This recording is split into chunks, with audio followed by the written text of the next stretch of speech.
ఇవాళ బీఆర్ఎస్ అంటేనే బిల్లా రంగ సమితి. ఎందుకంటే దోపిడీలకు దొంగతనాలకు వీళ్ళకు ఆదర్శం బిల్లా రంగాలే. అందుకే ఇవాళ వాళ్ళను మొన్న డిసెంబర్లో జరిగిన శాసనసభ ఎన్నికల్లో మనం వాళ్ళను మన కార్యకర్తలు ఓడించి కాంగ్రెస్ పార్టీని గెలిపించారు. అయితే ఈ మధ్యకాలంలో మనం బీఆర్ఎస్ను ఓడించినాం, ఇక మనం విజయం సాధించినట్టే అని మన కార్యకర్తలు మన నాయకులు మా మిత్రుడు ఆది శ్రీనివాస్ గారు, మా కవ్వంపల్లి సత్యనారాయణ, మా మేడిపల్లి సత్యం, మా కేకే మహేందర్ అన్న వీళ్ళందరూ కూడా కొంచెం రిలాక్స్ అయిపోయింది. కానీ నేను మా నాయకులకు మా కార్యకర్తలకు ఒక మాట చెప్పదలుచుకున్నా. డిసెంబర్లో జరిగినవి సెమీఫైనల్స్లో బిల్లా రంగాలను ఓడించడం. ఇప్పుడు ఫైనల్స్లో మోడీ అమిత్ షా తోని రేపు ఫైనల్స్ జరగబోతున్నాయి. ఫైనల్స్లో మనం బీజేపీని ఓడించాలి. సెమీఫైనల్స్లో బీఆర్ఎస్ను పొందబెట్టినాం, ఇప్పుడు బీజేపీని ఢీ కొనబొట్టబోతున్నాం. ఇవాళ మోడీని ఓడించబోతున్నాం మన కార్యకర్తలు అండగా నిలబడి.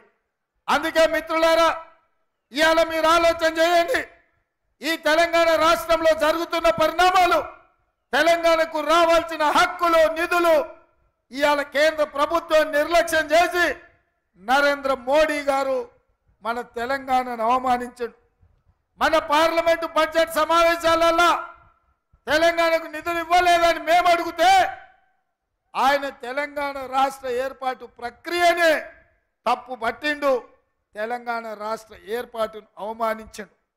నరేంద్ర మోడీ పార్లమెంట్ సాక్షిగా తల్లిని చంపి బిడ్డను బతికించిండ్రు, పార్లమెంటు తలుపులు మూసి తెలంగాణ బిల్లును ఆమోదించిండ్రు అని ఒక ప్రధానమంత్రిగా మాట్లాడాడు.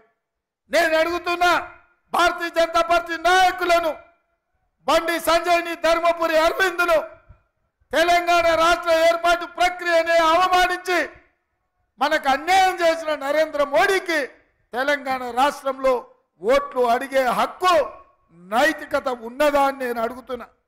మా రాష్ట్రాన్ని అవమానించి నువ్వు మమ్మల్ని వచ్చి ఓట్లు అడుగుతావా? మా ప్రాంతానికి నిధులు ఇవ్వని నువ్వు, మా ప్రాంత అభివృద్ధిని అడ్డుకున్న నువ్వు మా తెలంగాణను ఎట్లా ఓట్లు అడుగుతావని నేను ఈరోజు మీ ద్వారా బీజేపీని ప్రశ్నిస్తున్నా.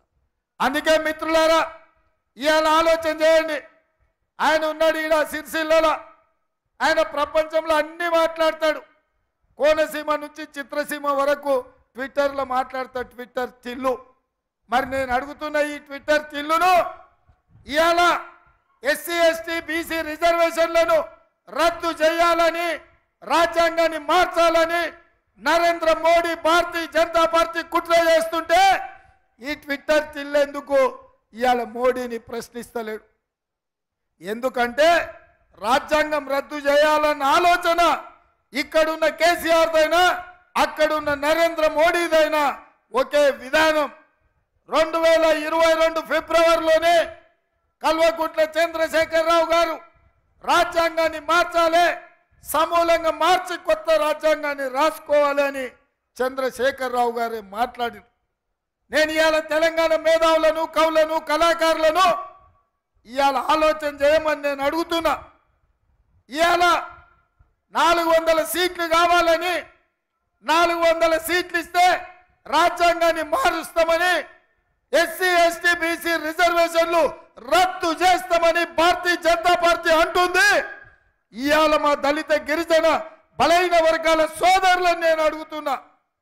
మన ఓట్ల ద్వారా, మనం గెలిపించిన సీట్ల ద్వారా మన సమాజంలో ఆనాడు డాక్టర్ బాబాసాహెబ్ అంబేద్కర్ అందించిన రిజర్వేషన్లను రద్దు చేస్తామంటే మనం చూసుకుంటూ ఊరుకుందామా?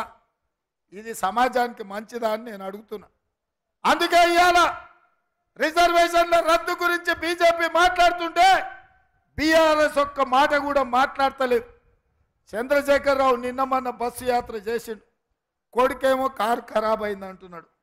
నేను ఒక్క మాట గుర్తు చేయదలుచుకున్న కేటీఆర్కు, కారు ఖరాబ్ అయ్యి షెడ్డుకు పోయింది అంటుండు, కార్ఖానా నుంచి మళ్ళీ వాపసు రాదది, తూకానికి అమ్మాల్సింది, ఎందుకంటే అది అనుం చెడ్డది, ఇంకా ఉపయోగం లేదు.